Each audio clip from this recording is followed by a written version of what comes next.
Jika ingin melihat cahaya, maka bukalah mata. Assalamualaikum warahmatullahi wabarakatuh.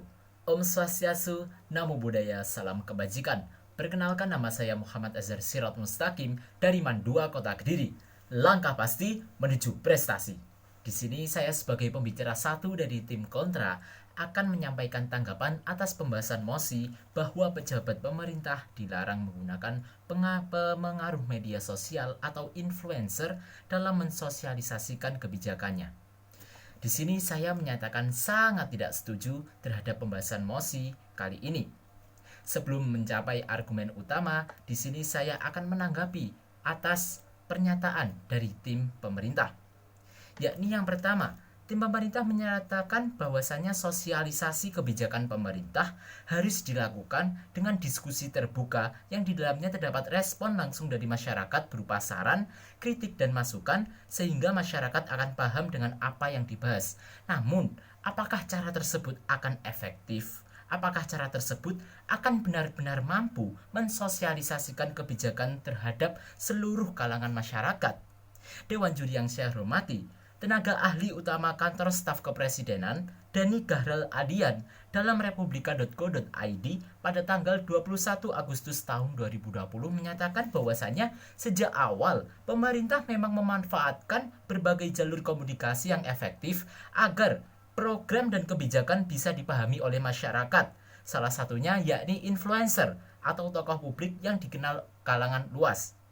Dari pernyataan tersebut, bukankah sudah jelas bahwasannya penggunaan influencer dalam mensosialisasikan kebijakan pemerintah dinilai lebih efektif karena jangkauan yang akan diterima akan lebih luas. Lagi pula, definisi dari sosialisasi itu sendiri di dalam buku Dasar-Dasar Sosialisasi karya Sutaryo pada tahun 2004 menyatakan bahwasannya sosialisasi ialah proses bagaimana mengenalkan sistem pada seseorang. Tentunya dari definisi di atas semakin memperkuat bahwasannya penggunaan influencer sangatlah efektif karena influencer sendiri ialah individu yang menjadi sorotan publik yang berpengaruh dan memiliki pengikut yang sangat banyak.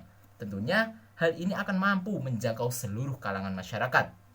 Masuk ke dalam argumen utama kami, yakni penggunaan influencer merupakan langkah yang tepat bagi pemerintah dalam mensosialisasikan kebijakannya. Penggunaan influencer tentunya dapat menjangkau banyak audiens atau masyarakat, dan tentunya hal tersebut justru akan menjadi platform atau wadah masyarakat untuk menyampaikan aspirasinya mengenai kebijakan pemerintah. Hal ini dinyatakan oleh tenaga ahli utama kantor staf kepresidenan Dani Gahral Adian di dalam mediaindonesia.com pada tanggal 21 Agustus tahun 2020 yang menyatakan bahwasannya penggunaan jasa influencer bukan untuk mendominasi narasi pemerintah di media sosial. Menurutnya, ruang media sosial tidak bisa didominasi oleh kelompok tertentu. Lantaran di dalam media sosial, siapa saja mampu ikut dan mampu mengkritisi terhadap sesuatu. Lagi pula Dewan Juri yang saya hormati, Presiden Joko Widodo telah menyatakan bahwasanya Indonesia harus melakukan transformasi digital sebagai prasyarat transformasi ekonomi dan demokrasi digital. Hal ini disampaikan oleh staf khusus Presiden bidang komunikasi Fajrul Rahman di dalam okezon.com pada tanggal 1 September tahun 2020 yang menyatakan bahwasannya dari pernyataan Presiden tersebut banyak bagian dari strategi kebijakan yang perlu berpijak pada sistem dan masyarakat digital, termasuk pengakuan peran kuat aktor digital sebagai jaringan informasi.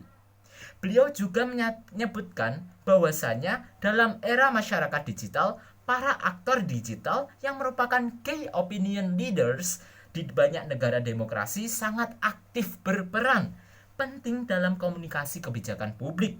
Tentunya dari pernyataan-pernyataan tersebut, penggunaan influencer merupakan contoh konkret ataupun contoh nyata dari langkah pemerintah untuk menuju era transformasi digital, Dewan Juri yang saya hormati.